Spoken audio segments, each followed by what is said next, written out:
Good morning बच्चों। मैं क्यों लिखता हूँ। प्रयोगवाद के प्रवर्तक सच्चिदानंद हीरानंद वात्सानंद अज्ञेय द्वारा लिखा गया है ये पाठ अपने आप में एक रोचक तथ्य है। उन्होंने इस निबंध में ये स्पष्ट किया है कि रचनाकार की भीतरी विवशता ही उसे लेखन के लिए मजबूर करती है और लिखकर ही रचनाकार उससे मुक्त हो पाता है। अज्ञेय का ये मानना है कि प्रत्यक्ष अनुभव तथा अनुभूति का रूप धारण करता है तभी रचना पैदा होती है। अनुभव के बिना अनुभूति नहीं होती, परंतु यह आवश्यक नहीं है कि हर बार अनुभव ही अनुभूति बने। अनुभव जब भाव जगत और संवेदना का हिस्सा बनता है तभी वह कलात्मक अनुभूति में रूपांतरित होता है। इसमें ये कहना चाहते हैं कि मैं क्यों लिखता हूँ पाठ में लेखक अपने लेखन के कारणों के साथ साथ लेखक के प्रेरणा स्रोतों पर भी प्रकाश डाल रहे हैं। लेखक के अनुसार लिखे बिना लिखने के कारणों को नहीं जाना जा सकता, यानी कि हम क्यों लिख रहे हैं, जब तक हम लिखेंगे नहीं तो हमें कारण कैसे पता चलेगा। वह अपनी आंतरिक व्याकुलता से मुक्ति पाने तथा तटस्थ होकर उसे देखने और पहचानने के लिए लिखता है।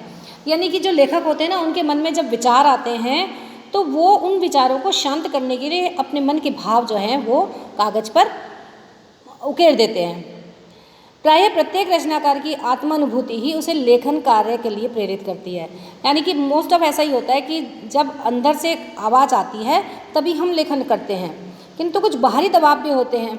ये बाहरी दबाव ही कई बार रचनाकार को लिखने के लिए बाध्य करते हैं, क्योंकि बाहर से भी कोई कारण आ सकता है कि कोई कहते हैं कि हमारे लिए निबंध लिख दीजिए, तो लिखना पड़ता है ना। इन बाहरी दबावों में संपादकों का आग्रह, प्रकाशक का तकाजा, आर्थिक आवश्यकता आदि प्रमुख हैं। लेखक का मत है कि वह बाहरी दबावों से कम प्रभावित होता है। ये तो सिंपल सी बात है कि अगर जो मन के भीतर जो हमारे उठ रही हैं चीज़ें, वो लिखना हमारे लिए आसान है। बाहर से अगर हमें कोई टॉपिक दिया जा रहा है तो उसके ऊपर हमें सोचना पड़ेगा।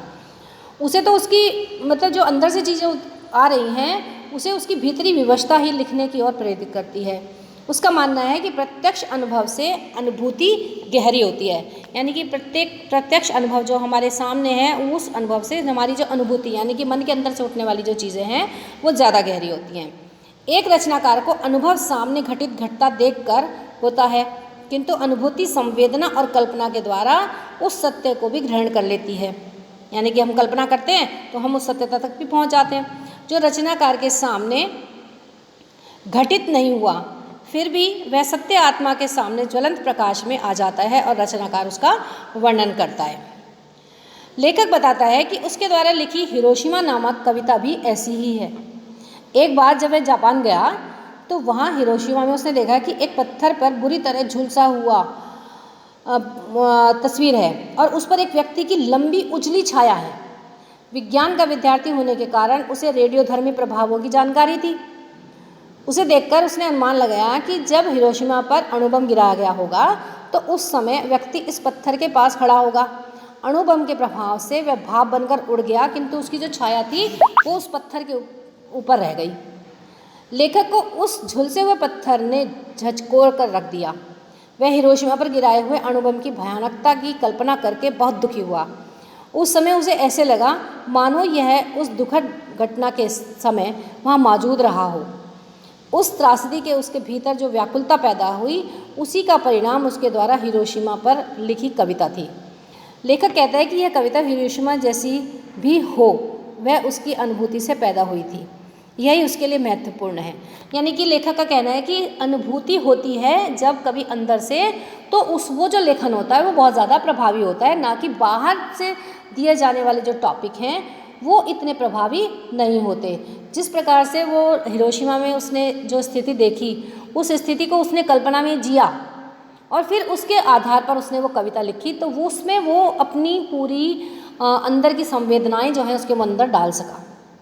जबकि एक सिंपली अगर कोई टॉपिक दे तो उस पर लिखना मुश्किल होता है। तो अनुभूति की जो अनुभूति और कहना चाहिए कि लेखन में बहुत ज़्यादा संबंध है। आशा है आपको ये चैप्टर समझ में आया होगा। धन्यवाद।